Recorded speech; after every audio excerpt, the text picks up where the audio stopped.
The first hack is to post content that other people care about. You can't just post what you care about. You can't just post what you think is cool. You have to spend time researching, testing, learning, figuring out what it is other people care about and post that. Now, you can absolutely find the balance of what you like and what you care about and what other people like and what other people care about. But what it really comes down to, if you want to grow your Instagram, you have to get people to follow your Instagram. And if you want someone to follow your Instagram, this is obvious. We try and make it not this. We try and wish there's some magic button, but there's not. You just actually have to figure out what other people care to see in their feed, what they care to spend their time looking at, and you've got to create that type of content and post that content often. Which leads me into the second hack, which is to post 3 to 4 times a day. You need to post a lot. One of the reasons is because of what I just discussed in the first hack, which is you have to figure out what people like.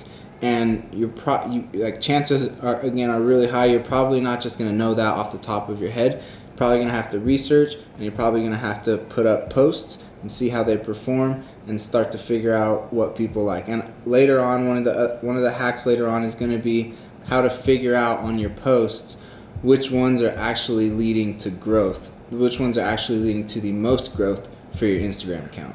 Now, 3 to 4 times a day can be a lot, I know, but this video is to give the best tips, the best hacks for growing an Instagram organically, and that's one of them. You've got to post 3 to 4 times a day. If you can't post that much, I'd say 1 a day has got to be your minimum. You've got to be able to put out 1 post a day on Instagram.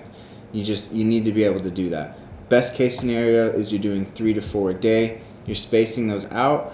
And the reason you want to space them out is because if you post too soon, you can bury it, so to speak, your previous post. So give a few hours at least in between, space them out throughout the day, and drop 3 to 4 posts a day. Hack number 3 has to do with what kind of post you are posting. What kind of content are you putting on Instagram? You want to test photos and graphics and videos, and you want to have all different kinds of photographs, all different kinds of videos, all different kinds of photos. For example, if you're testing videos, upload a video with music, upload a video without music, upload a video with heavy beefed up editing, edit a video that's completely raw, no editing at all. Test stuff. And like I already mentioned in hack number 6, I'm going to show you how you can analyze your posts, analyze all these tests, and figure out which ones are your best performing posts, which ones are leading to the most growth the fastest. Hack number 4 is about videos and carousels. So videos typically just tend to perform better because people tend to watch them longer, and the more people linger on your post, the better that is. Now, that's not always the case. You can absolutely have images and photos and graphics that outperform videos, but for the most part, if you can make a video that's an engaging video for people, videos typically are the better piece of content to be posting. Also, they kind of can be the more difficult piece of content because of how time consuming it can be to make video. But again, that's why I say in the last one to test, and specifically with video, test not editing, not adding music, just test uploading raw, because maybe that will work. I've actually seen that in data on big accounts before that I've personally ran and tested, where a super raw video, say a video that's to the face, hit record, end the recording and post it, nothing more, I've seen those videos be some of the best videos. So again, it's just important to test. Videos do typically perform better, especially right now, IGT videos, which is another hack coming up, stay tuned for that one. And also carousels, which is where you can slide over and see different images. Those again is more interaction on your post and people spending more time on your post. The next hack, hack number 5, is actually about IGTV. And right now, if you haven't already noticed, Instagram is placing IGTV videos in people's feeds. And when you also visit their profiles, where it used to be just the pictures people have posted and the picture they've been tagged in, now there's 3 options, and the third one is IGTV posts. Instagram really wants IGTV to be successful, and it is becoming more successful. And so that's one major thing that they've done with it, is they've placed it on people's main page, and then it is also showing up in people's feeds as like a post, and you can watch right up to a minute of it, and then you can click keep watching and it'll pull up the rest of the IGTV video. But Instagram right now is prioritizing IGTV videos, so very smart idea to be posting IGTV videos. Hack number 6 is the one I've been talking about. This is how we're going to figure out which are your best performing posts, and the way we're going to do this is using insights. And before we go any further into this, let me just say likes do not matter. Do not worry about likes. If what you want to accomplish is growing your Instagram, which is what you should want to do with your Instagram, then don't worry about likes. Likes don't translate to growth. I'm gonna talk to you right now about what are the 2 data points, what are the 2 factors that you need to pay attention to, what are the 2 things that lead to the most growth for your Instagram account. And that's what we need to go to insights to find. So if you go to your post and you just click on insights, it'll pull up a bunch of information.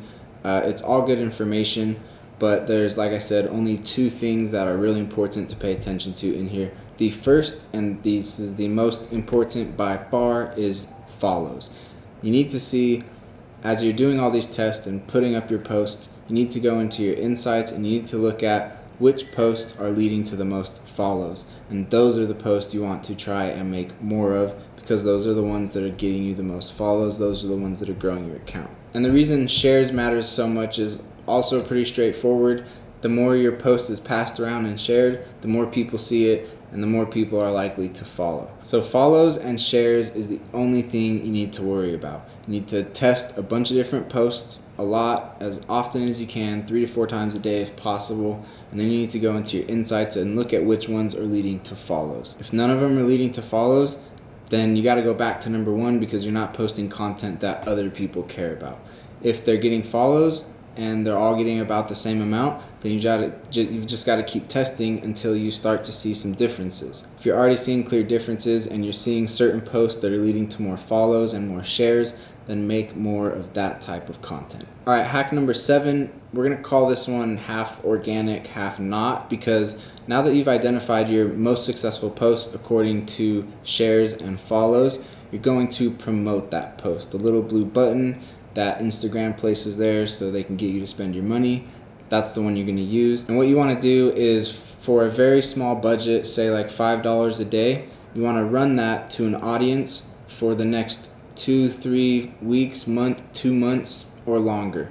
Okay, so very small budget, run over a long period of time is what you want to do. The only time you wouldn't want to do it over a long period of time, and you may want to do more of like a larger budget short burst, is if for some reason that post is going to be irrelevant in the next few weeks or so. But if it's a post that's not going to be irrelevant in the next few weeks or over the next few months, say, then I would say small budget, run it over a long period of time. And if you see it start to do really well, then you can start to increase that budget. And I've personally done this, and if you do it right, you can acquire followers for like anywhere, let's say anywhere from like 6 to 30 cents is like the lowest I've seen. And if you think about it, if you get your followers at any point to convert into a customer of any kind, or if you're able to sell or get a brand deal in any way because of them, like that just became extremely profitable for you, because all you did to acquire that customer was spend like 10 cents, just dirt cheap. So that's why I recommend, if you identify successful posts, to put a little bit of ad spend behind them every day and run that over a long period of time to just keep followers coming in and coming in and coming in and coming in at a very low cost. Hack number 8 is to use Instagram stories and to use hashtags and locations in your stories. Hashtags and locations actually work in your stories. If that's just regular posts, whether or not hashtags work is debatable. Locations can work a little bit in posts, but in stories, hashtags and locations definitely work, because of how you can go search a hashtag and you can go watch the stories associated with that hashtag. That actually works, and that's actually happening, so good to include hashtags. Same thing with locations. Hack number 9, this is a really good one. I think it's really underutilized, but it's to go live with other people. And the reason you want to go live with other people is because when you do go live with them, it notifies their audience that person went live with you. So your handle literally pops up in the notification, and if they click into the live, then they're obviously going to see you. And especially if you go live with someone who has a strong engaged following that's relevant to what your Instagram is about, and you can get, and those people click into your live, then it's really likely you're going to get a lot of followers from that. Hack number 10 is to analyze your insights and repeat steps 1 through 9. You got to do this over and over and over, and you got to be constantly looking at your insights to see what's working, and then making more of that, always continuing to test and always revisiting your insights to see what's working. All right, we're down to our last few tips here, and these 2 tips are actually ones that Gary Vaynerchuk personally does. The first one is to DM your post to people. Now, I've seen him personally do this, and when he drops a new post, he'll kind of randomly select people and send it to them, and he also leaves a nice personalized note with it so it's not spammy. And that's extremely key. This is not to spam people. This is to take time, be thoughtful, send your post to someone who will care about it. Hack number 1, create content other people care about. If that's what you're doing, this will work very well. You'll be able to send that post to people with a nice little note along with it. And then you can also ask them to share that post. And if it's content they care about, then they might share it. And then if you want to try and hack growth a little bit, you can send it to people with bigger accounts with a nice little note. And if you can get a bigger account to share it that way, obviously you're going to get more followers. But that one will probably work against you if you are spammy about it, so you cannot be spammy. You've really got to take the time and be thoughtful and put the effort in on that. It doesn't have to be a long note. It doesn't have to take a lot of time, but it can't be spammy. All right, the last hack, this is another one that Gary Vee does. It does require a bit of money, but if you have the dough to do it, then what he does is he runs his content, his posts, but before he posts them, he runs them as ads. And what he does is he analyzes which are his best ones, and then he posts those ones organically to his feed. So what he's posting to his feed, he's already been testing behind the scenes, figuring out that other people actually care about it. And once he figures that out and he finds his best ones, that's then what he throws onto his feed organically. Jump in the game, and lately I've been winning off the strength. Ain't gotta chase the money, I just make it off the strength.